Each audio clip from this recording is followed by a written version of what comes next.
Hey, what's up, YouTube? My name's Nasto. Welcome back to my channel. First of all, I want to say thank you guys for subscribing. I passed the 100 subscriber mark.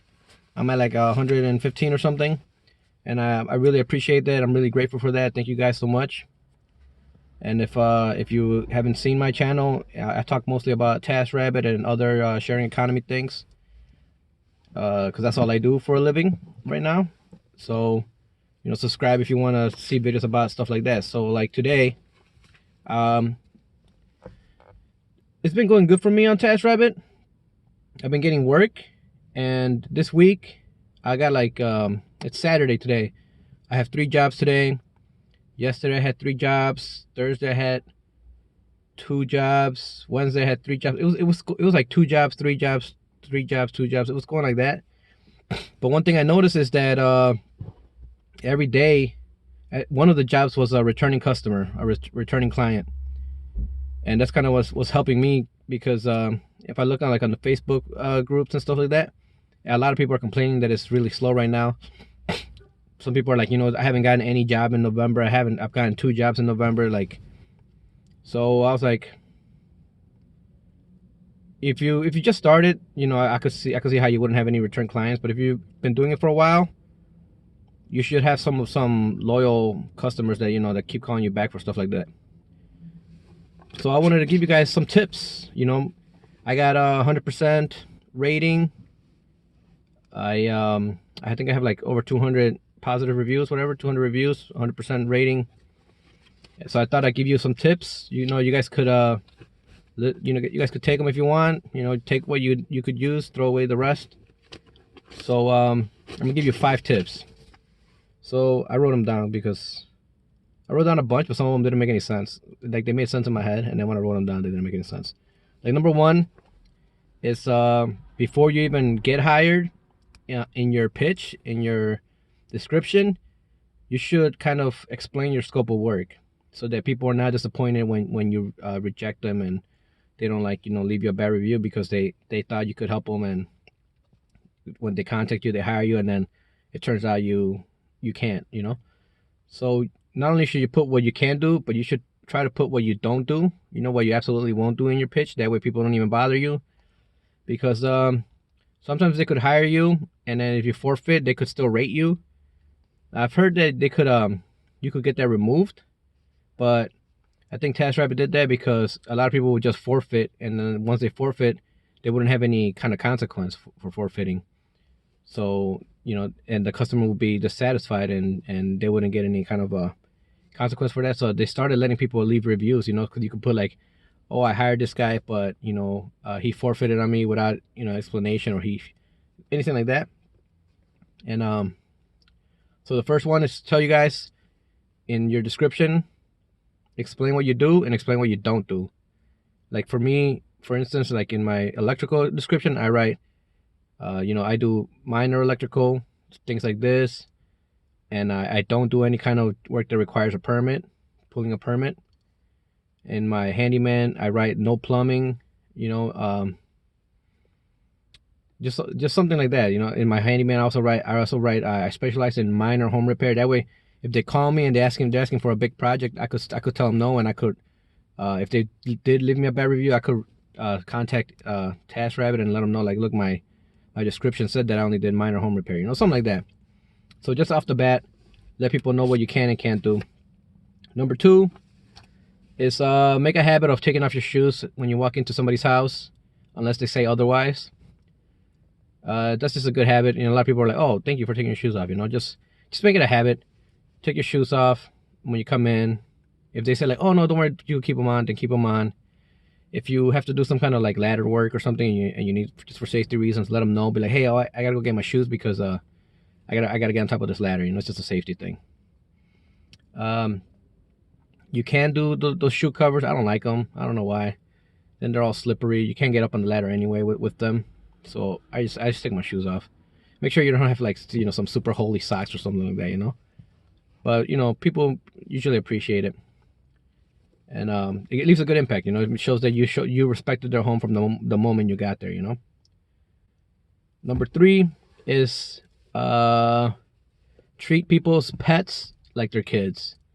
You know, a lot of people, their pets are their kids. You know, they love them like their family and stuff like that. So just something to keep in mind. You know, if you're not comfortable with pets, you should like probably get comfortable with pets, but because a lot of people don't like, how should I say this? You're allowed to tell them like, hey, you know, could you keep animals out of the work area? Could you make sure your animals are caged away? Make sure your animals are in another room, stuff like that. You could do that. Me personally, I don't have too much of a problem with it, and that I think that helps me because a lot of people, like, you know, they don't think their pets are a nuisance to anybody, you know. Which, I mean, like, I have a dog and I put him away whenever somebody comes over or anything like that. I put him away, you know, or I cage him off in the kitchen or something. That's because, you know, like, not everybody loves your pet the way you love your pet. But if you're working on TaskRabbit, a lot of people have pets, so you should be aware of that. And just you know, treat them with respect, I guess, you know. I'm pretty comfortable with people's pets, you know, even they're like big ass dogs, and the customer's just like, oh, he's super friendly, you know. I'm pretty chill about it. But it can get gnarly, you know. You don't have to do any of this stuff. You could ask them like, oh, just make sure the work area is free of animals, stuff like that. But for the most part, I think I leave a good impression with people if I, like, you know, pet their dog or something like that, or you know, their cat comes up to me, and it's a, you know, it's customer service thing, dude. You know, like, people are gonna like you more if you like their pets as well, you know. If you compliment their pet, if you're like, oh my god, it's such a, like, you know, such a cute dog or something, you know, obviously they're gonna like you more than if you come in and you're like, get this, you know, mangy mud out of the room, you know. So yeah, like I said, take whatever tips work, and whatever doesn't work for you, don't take it. Number 4 is your attitude when you are actually working for the client. You have to be patient. A lot of people, especially like in the mounting category, people are like, you hang it up and they're like, I just had this happen yesterday. I did a couple mounting jobs. One job, I hung up a big painting. I told them where did they want it. I showed them kind of like, well, how we went off, like, we both carried it, and then like the wife told us how high, and I marked it and all that, and then I went to go do some other hangings, and then I came back and they were like, can you move it down 2 inches? And this happens all the time, you know. People hang up a painting and then they want to move just a little bit over, you know, like it's almost perfect, but I just needed like half an inch, like. And you're thinking like, you know, like, who cares, you know, half an inch. So my tip is be patient, and don't make them feel like don't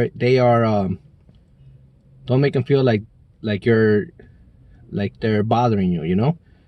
Think like you're Chick-fil-A. Don't think like you're McDonald's, you know. It's always like, you know, it's not a problem, you know. I could do that for you. No, don't worry about it, you know.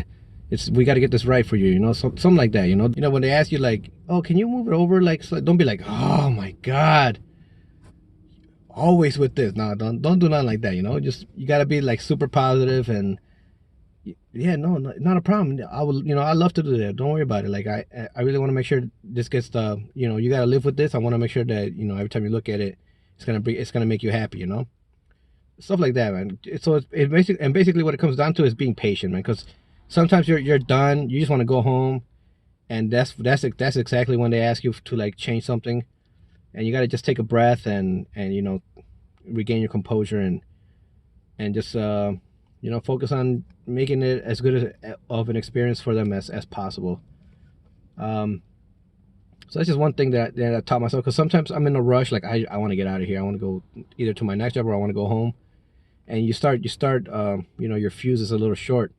So you got to just catch yourself and be like, okay, you know, I'm in here. I don't care if I have to be here another hour. I'm going to get it right, you know. And that's what's going to secure you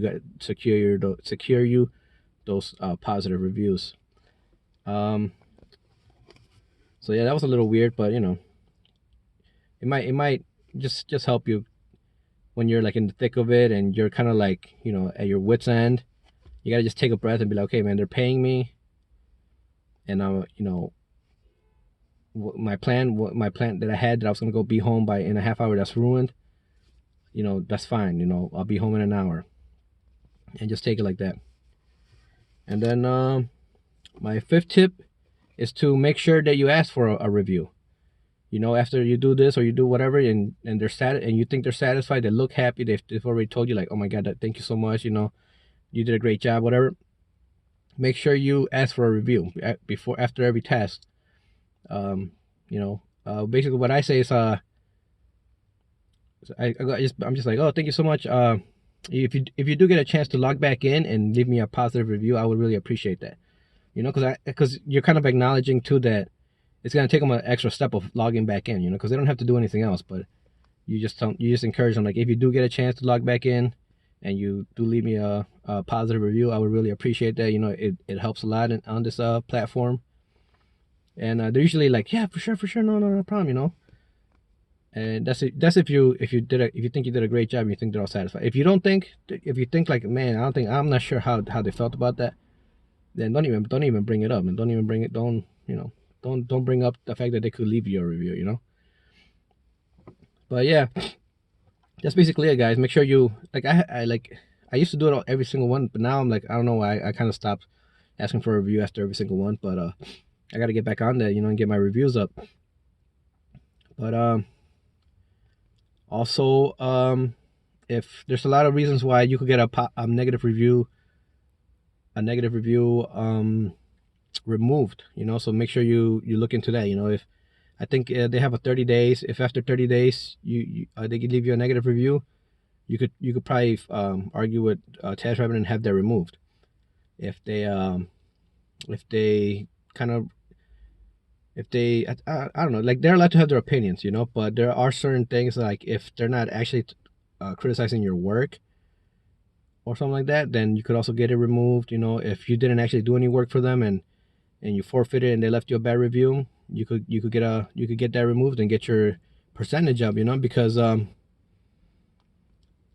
it's so tough with TASKRABBIT and the percentages. You know, they could see what your customer review is. It's a lot tougher than, you know, like if I worked as a handyman for myself, if I had my own handyman company, and I had a bad experience with somebody, like, it wouldn't go very far, you know. They might tell one or two of their friends, but other than that, like, you know, the next person that tries to hire me is not gonna know about it. But on TASKRABBIT, every single job is reviewed, and it's very important to keep those metrics up, because if they have 5 people to choose from and 4 of them have 100% positive review and one of them has even a 98, it just seems so bad compared to 100% of everybody else, you know. So it's very crucial to have 100%, you know. And if you know there's mistakes happen, you gotta just deal with it, but just know that it's obviously not ideal. Like, actually, two of my I was at 99%, I think. I did have 2 before they did this. They changed the rating system. I'm not sure what it was, but before they let the customer judge you on out of 5 stars. I forgot how many different categories, and then they would either give you a thumbs up or a thumbs down, and I had 2 thumbs down. And then they switched the thing to like a star system or something. I don't know what, but it turns out that 3 stars and above was a positive, and 2 stars was a thumbs down, was a negative. So I actually had 3 stars. So I had all 5 stars, and then two of them were 3 stars. So when they updated the model, the 3 stars counted as a positive. So I ended up getting 100%. I went back up to 100%. And you know, you gotta just be careful with that, because that's what people look at. That's what people look for, you know. 100% positive. They want all, you know, the more 100% reliable, 100% positive reviews, the more tests you've made, you know, it's all included in there. People, they're gonna be willing to pay you more if you do that, you know. So yeah, guys, those are my tips, you know, just to try to get you guys some returning customers, try to get you guys some more work. Customer service is the name of the game, because they could review every single task. So yeah, guys, again, thanks again for the 100 subscribers on YouTube. I'm really grateful for that. I'm really excited about that. But that's it, guys. I'll see you next time.